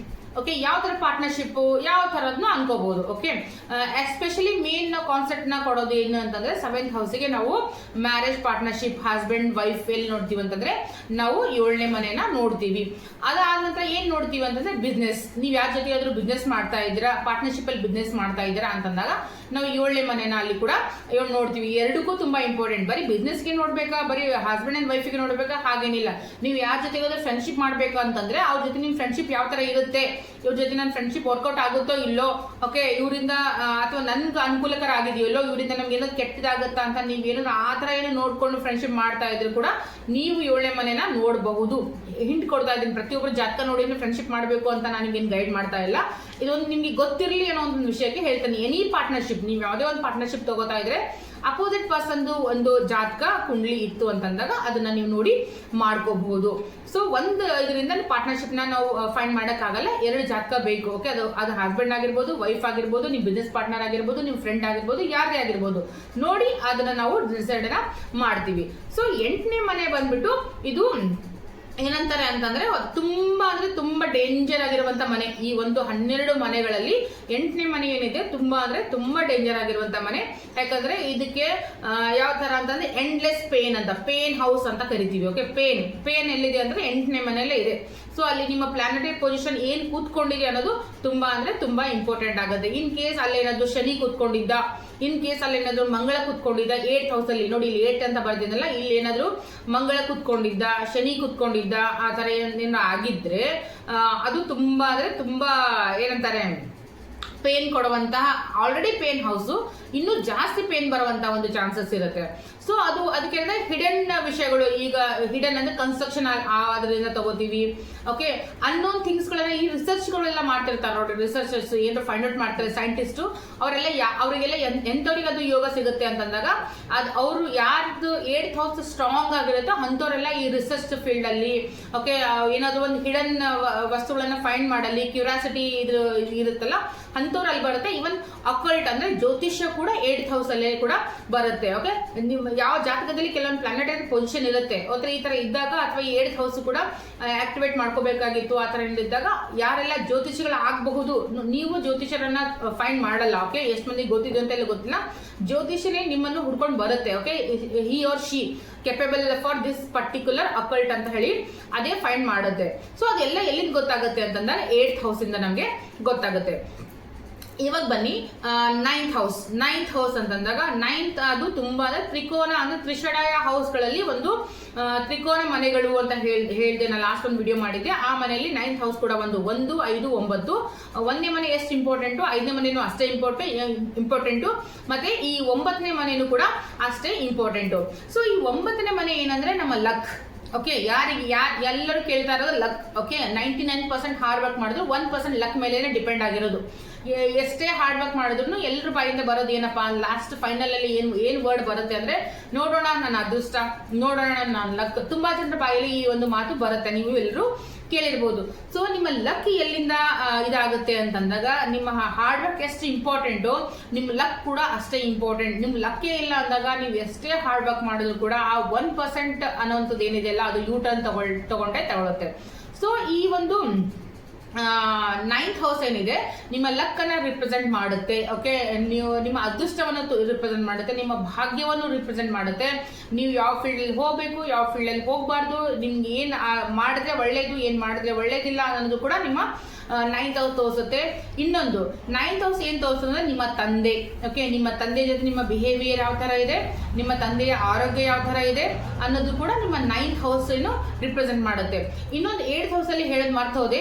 8th ಹೌಸ್ ಏನ್ ತೋರಿಸುತ್ತೆ, ಫಿಮೇಲ್ಸ್ ಎಲ್ಲ ಯಾರಿದ್ದೀರೋ, ಓಕೆ, ಯಾರೆಲ್ಲ ನನ್ನ ವಿಡಿಯೋ ಫಿಮೇಲ್ ನೋಡ್ತಾ ಇದ್ದೀರೋ, ನಿಮ್ಮ ಅತ್ತೆಯ ಮನೆ, ಓಕೆ, ನಿಮ್ಮ ಗಂಡನ ಮನೆ, ಓಕೆ, ನಿಮ್ಮ ಮದುವೆ ಆದ್ಮೇಲೆ ನಿಮ್ಮ ಗಂಡನ ಮನೆ ಯಾವ ತರ ಇರುತ್ತೆ, ಅಥವಾ ಅಲ್ಲಿ ಹೋದ್ಮೇಲೆ ಏನಾಗುತ್ತೆ, ಆದ್ರೆ ನಿಮ್ ಪ್ರಾಫಿಟೋ ಅನ್ಪ್ರಾಫಿಟೋ, ಓಕೆ, ನಿಮ್ ಹ್ಯಾಪಿನೋ ಅನ್ಹ್ಯಾಪಿನೋ, ಪರ್ಟಿಕ್ಯುಲರ್ ನಿಮ್ಮ ಆಫ್ಟರ್ ಮ್ಯಾರೇಜ್, ಓಕೆ, ಆಫ್ಟರ್ ನೀವು ಮ್ಯಾಚ್ ಮೇಕಿಂಗ್ ಏನ್ ಮಾಡಿಸ್ತಿರಲ್ಲ ಅವಾಗಲೇ ನಿಮ್ಮ ಜಾತಕದಲ್ಲಿ ನಿಮ್ಮ ಅತ್ತೆ ಮನೆ ಯಾವ ತರ ಇದೆ ಅನ್ನೋದು 8th ಹೌಸ್ ಅಲ್ಲಿ ಕೊಟ್ಟಿದ್ದಾರೆ.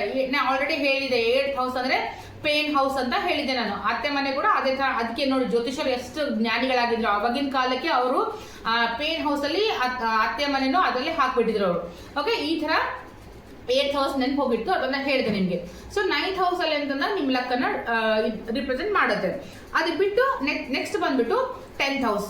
10th ಹೌಸ್ ಅಲ್ಲಿ 10th ಹೌಸ್ ಅಂತಂದ ಬಂದಾಗ ಇದು ಏನ್ ತೋರಿಸುತ್ತಂದ್ರೆ ನಮ್ಮ ಕರ್ಮ, ನಮ್ಮ ಕಾರ್ಯ, ಓಕೆ, ನಮ್ಮ ಕೆಲಸ, ನಮ್ಮ ಕರ್ಮ, ನಮ್ಮ ಕಾರ್ಯ. ನಾವು ಏನಾದ್ರು ಕರ್ಮ ಮಾಡ್ಬೇಕು ತಾನೆ, ನಾವೇನು ಕೆಲಸ ಮಾಡ್ಬೇಕು. ಓಕೆ, ನಾವ್ ಏನ್ ಕೆಲಸ ಮಾಡಬಹುದು, ಎಲ್ಲಿಗೆ ಹೋಗ್ಬೇಕು, ಯಾವ ಗೌರ್ಮೆಂಟ್ ಜಾಬ್ ಆಗುತ್ತಾ, ಪ್ರೈವೇಟ್ ಅಲ್ಲಿ ಮಾಡ್ಬೋದಾ, ಬಿಸ್ನೆಸ್ ಮಾಡ್ಬೋದಾ, ಏನ್ ಕುತ್ಕೊಂಡಲ್ಲೇ ದುಡ್ಡು ಬರುತ್ತಾ, ಹೌದು, ಆ ತರನೂ ಜಾತಕದಲ್ಲಿರುತ್ತೆ. ಕೆಲವೊಂದು ಪ್ಲಾನೆಟರಿ ಪೊಸಿಷನ್ ಅಲ್ಲಿ ಅವ್ರ ಮನೇಲಿ ಕುತ್ಕೊಂಡೆ ದುಡ್ಡನ್ನ ಅರ್ನ್ ಮಾಡುವಂತ ಒಂದು ಯೋಗ ಇರುತ್ತೆ.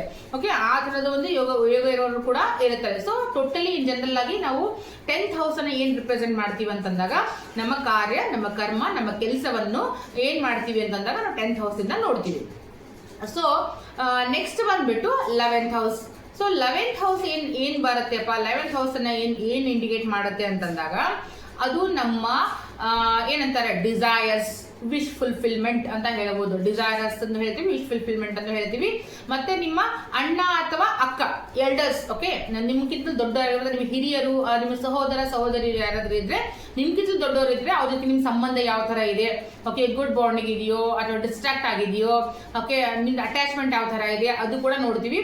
Especially friends and relatives, okay, ನಿಮ್ಮ ಸಂಬಂಧಿಕರು, ನಿಮ್ಗೆ ಒಳ್ಳೆಯ ಸಂಬಂಧಿಕರು ಇದ್ದಾರಾ, ನಿಮ್ ಕೆಟ್ಟ ಸಂಬಂಧಿಕರು ಇದ್ದಾರಾ, ನಿಮ್ ಸಂಬಂಧಿಕರು ನಿಮ್ ಜೊತೆ ಯಾವ ತರ ಇದ್ದಾರೆ, ಯಾವ ತರ ಬಿಹೇವ್ ಮಾಡ್ತಾರೆ, ಸಪೋರ್ಟಿವ್ ಆಗಿದ್ದಾರಾ, ಕಾಲೆಳೆಯೋರು ಇದ್ದಾರಾ, ಏನಿದ್ದಾರೆ, ಎಂಟೈರ್ ಇನ್ಫಾರ್ಮೇಶನ್ ಎಲ್ಲಿ ಸಿಗುತ್ತೆ ಅಂತಂದ್ರೆ 11th ಹೌಸ್ ಇಂದ ಸಿಗುತ್ತೆ. ಸೊ 11th ಹೌಸ್ ಏನ್ ಮಾಡುತ್ತೆ ಅಂತಂದಾಗ ನಿಮ್ದು ಡಿಸೈರ್ಸು, ನಿಮ್ಮ ವಿಶ್ ಫುಲ್ಫಿಲ್ಮೆಂಟು, ನಿಮ್ಮ ಎಲ್ಡರ್ಸ್ ಅಂದ್ರೆ ಅಣ್ಣ ತಮ್ಮದಿರು ದೊಡ್ಡವರು, ನಿಮ್ಗಿಲ್ಲಿ ದೊಡ್ಡವರು. 3ನೇ ಹೌಸ್ ಇಂದ ಸಣ್ಣ ತಮ್ಮ ಸಣ್ಣ ತಂಗಿನ ನೋಡ್ತೀವಿ. 11ನೇ ಮನೆಯಿಂದ ಏನಂದ್ರೆ ದೊಡ್ಡ ಅಣ್ಣ ಅಥವಾ ದೊಡ್ಡ ಅಕ್ಕ ಈ ತರದ್ ನಾವು ನೋಡ್ತೀವಿ. ಸೊ ಆಮೇಲೆ ಬಂದ್ಬಿಟ್ಟು 12th house. Okay, 12th house ಏನಂತ ಲಾಸ್ಟ್ ಫೈನಲ್ ಹೌಸ್. ಅದು ಏನಂದ್ರೆ ಆ ಹೌಸ್ 12th ಹೌಸ್ ನ ಅಧಿಪತಿ ಯಾರಾಗಿರ್ತಾರೆ ಅಂದ್ರೆ ರಾಹು ಆಗಿರ್ತಾನೆ. ಸೊ 12th ಹೌಸ್ ನಮ್ಗೆ ಏನ್ ಕೊಡುತ್ತೆ ಅಂತಂದಾಗ ಅದು ನಿಮಗೆ foreign settlement. Okay, foreign settlement ಗೆ ಯಾವ ಮನೆ ನೋಡ್ತಾರೆ ಅಂತಂದಾಗ 12th ಹೌಸ್ ನೋಡುತ್ತೆ. ಅದಕ್ಕೆ ಬಿಟ್ಟು 12th ಹೌಸ್ ಏನ್ ಕೊಡುತ್ತೆ ಅಂತಂದಾಗ ನಿಮ್ಮ ಜೈಲು. ಓಕೆ, ಯಾರಿಗಾದ್ರೂ ಜೈಲಲ್ಲಿ ಇರುವಂತ ಯೋಗ ಇದೆ, ಓಕೆ, ಜೈಲ್ ವಾಸ ಆಗೇ ಆಗ್ತಾರೆ ಇವರು. ಕೋರ್ಟು ಕಚೇರಿ, ಓಕೆ, ಜೈಲು ಇದೆಲ್ಲ ಏನಿರುತ್ತೆ ಅದು ನಮ್ಮ 12th ಹೌಸ್ ಇಂಡಿಕೇಟ್ ಮಾಡುತ್ತೆ. ಅಥವಾ ಫಾರಿನ್ ಸೆಟಲ್ಮೆಂಟ್, ಏನ್ ಟ್ರಿಪ್ಪಿಗೆ ಹೋಗಿ ಬರ್ತಾರೋ, ಒಂದು 6 ಮಂತ್ಸ್ ಸಲುವಾಗಿ ಹೋಗಿ ಬರ್ತಾರೋ, ಅಥವಾ ಅಲ್ಲೇ ಸೆಟ್ಲ್ ಆಗ್ತಾರೋ, ಅದು ಸೆಕೆಂಡರಿ. ಸೊ ಇದೆಲ್ಲ ಎಲ್ಲಿಂದ ನೋಡ್ತೀವಿ ಅಂದ್ರೆ ನಮ್ಮ 12th ಹೌಸ್ ಇಂದ ಈ ಒಂದು ಜಾತಕವನ್ನ ನಾವು ಪ್ರಿಡಿಕ್ಷನ್ ಮಾಡ್ತೀವಿ. ಹೋಪ್ ನಿಮ್ಗೆ ಎಲ್ರಿಗೂ ನೀಟಾಗಿ ಕ್ಲಿಯರ್ ಆಗಿ ಒಂದು ಬೇಸಿಕ್ ಅಂದ್ರೆ ಆಲ್ಮೋಸ್ಟ್ ಯಾವ ಜ್ಯೋತಿಷರು ಮೇನ್ ಕಾನ್ಸೆಪ್ಟ್ ಇದೆ. ಇದಕ್ಕೆ ಬಿಟ್ಟು ತುಂಬಾ ಇದಾವೆ, ಅದೆಲ್ಲ ತುಂಬಾ ಸಣ್ಣ ಹಿಡನ್ ಅಂದ್ರೆ ಕಸ್ಟಮರ್ ಕ್ಲೈಂಟ್ಸ್ ಕ್ವಶನ್ ಯಾವ ತರ ಇರುತ್ತೆ ಅನ್ನೋದ್ರ ಮೇಲೆ ಆ ಪ್ರಿಡಿಕ್ಷನ್ ಹೋಗುತ್ತೆ. ಸೊ ಇನ್ ಜನರಲ್ ಆಗಿ ನಿಮ್ಗೆ 12 ಮನೆಗಳು, ಒಂದೊಂದು ಮನೆ ಏನೇನು ಇಂಡಿಕೇಟ್ ಮಾಡುತ್ತೆ, ಏನೇನು ರಿಪ್ರೆಸೆಂಟ್ ಮಾಡುತ್ತೆ, ಮದ್ವೆ ಆಗಿರ್ಬೋದು, ಎಜುಕೇಶನ್ ಆಗಿರ್ಬೋದು.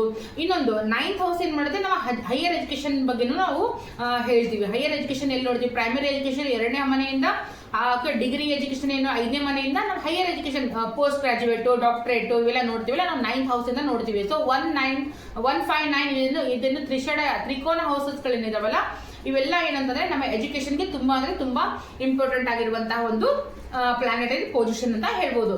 ಸೊ ಇವತ್ತಿನ ವಿಡಿಯೋದಲ್ಲಿ ಇದು ಇಷ್ಟು ಸಾಕು. ಎಂಟೈರ್ ಇನ್ಫಾರ್ಮೇಶನ್, ಎಂಟೈರ್ ಕುಂಡ್ಲಿ ಬಗ್ಗೆ ಹೇಳಿದ್ರೆ ಸ್ವಲ್ಪ ವಿಡಿಯೋ ಲಾಂಗ್ ಆಗಿದೆ, ಬಟ್ ಕಾನ್ಸೆಪ್ಟ್ ಕ್ಲಿಯರ್ ಆಗುತ್ತೆ. ಇದನ್ನ ಅರ್ಧ ಬ್ರೇಕ್ ಮಾಡಿ ಮತ್ತೆ ಮುಂದಿನ ಹೇಳಿದಾಗ ನಿಮ್ಗೂ ಸ್ವಲ್ಪ ಕ್ಯೂರಿಯಾಸಿಟಿ ಇದಾಗ್ಬಿಡುತ್ತೆ, ಮತ್ತೆ ಡಿಸ್ಟ್ರಾಕ್ಟ್ ಆಗ್ತೀರಾ ಅನ್ನೋ ಉದ್ದೇಶದಿಂದ ಈ ಸ್ವಲ್ಪ ವಿಡಿಯೋ ಲಾಂಗ್ ಆಗಿದೆ, ಅಡ್ಜಸ್ಟ್ ಮಾಡ್ಕೊಳ್ಳಿ. ಬಟ್ ಕಂಪ್ಲೀಟ್ ಇನ್ಫಾರ್ಮೇಶನ್ ಸಿಕ್ಕಿದೆ. ನೆಕ್ಸ್ಟ್ ವಿಡಿಯೋದಲ್ಲಿ ನಾನು ಈ ಒಂದು 12 ಮನೆಯ ಅಧಿಪತಿ ಯಾರು, ಸ್ವಂತ ಮನೆ ಯಾರು, ಇನ್ ಕೇಸ್ ಆದ್ರೆ ಅದೇ ಒಂದು ವಿಡಿಯೋದಲ್ಲಿ ಏನಂತಾರೆ ಗ್ರಹಗಳ ದೃಷ್ಟಿ ಬಗ್ಗೆನೂ ಕೂಡ ಹೇಳಕ್ಕೆ ಟ್ರೈ ಮಾಡ್ತೀನಿ. ಸೊ ಯಾರೆಲ್ಲ ನನ್ನ ವಿಡಿಯೋನ ನೋಡ್ತಾ ಇದ್ರು, ಹೋಪ್ ನಿಮ್ಗೆಲ್ರಿಗೂ ಇನ್ಫಾರ್ಮೇಶನ್ ಸಿಗ್ತಾ ಇದೆ ಅನ್ಕೋತೀನಿ, ಕಲೀಲಿಕ್ಕೆ ಒಂದು ಅವಕಾಶ ಸಿಗ್ತಾ ಇದೆ ಅನ್ಕೋತಿದ್ದೀನಿ. ನಿಮ್ಮ ಓನ್ ಲ್ಯಾಂಗ್ವೇಜ್ ಅಲ್ಲಿ ಅರ್ಥ ಆಗುವಂತ ರೀತಿಯಲ್ಲಿ ನಿಮ್ಗೆ ಅರ್ಥ ಮಾಡ್ಸಕ್ಕೆ ನಾನು ಒಂದು ಪ್ರಯತ್ನವನ್ನ ಮಾಡ್ತಾ ಇದ್ದೀನಿ. ದಯಮಾಡಿ ನನ್ನ ವಿಡಿಯೋನ ಸಬ್ಸ್ಕ್ರೈಬ್ ಮಾಡ್ಕೊಳ್ಳಿ, ಶೇರ್ ಮಾಡಿ, ಕಾಮೆಂಟ್ ಮಾಡಿ. ಓಕೆ, ನಿಮ್ ಕಾಮೆಂಟ್ ಅಂದ್ರೆ ಇಟ್ಸ್ ಗುಡ್ ಕಾಮೆಂಟ್. ಯಾಕೆ ನಾನು ಶೇರ್ ಮಾಡಂತೀನಿ ಅಥವಾ ಯಾಕೆ ನಾನು ಲೈಕ್ ಮಾಡಂತೀನಿ, ಯಾಕೆ ನಾನು ಕಾಮೆಂಟ್ ಮಾಡಂತಿದ್ದೀನಿ ಅಂತಂದ್ರೆ ಅದರಿಂದ ನನ್ಗೇನು ಪ್ರಾಫಿಟ್ ಇಲ್ಲ, ಆದ್ರೆ ನನಗೆ ಮೋಟಿವ್ ಆಗುತ್ತೆ ಅಷ್ಟೇ. ನನ್ ಮೋಟಿವ್ ನೀವು ಲೈಕ್ ಮಾಡಿದಾಗ ನನ್ನ ವಿಡಿಯೋ ನನ್ಗೆ ಹೇಳುವಂತ ಇನ್ಫಾರ್ಮೇಶನ್ ಇವರಿಗೆ ಇಷ್ಟ ಆಗಿದೆ ಅನ್ನೋ ಒಂದು ಮೋಟಿವೇಶನ್ ಅಷ್ಟೇ, ಮತ್ತೇನಿಲ್ಲ.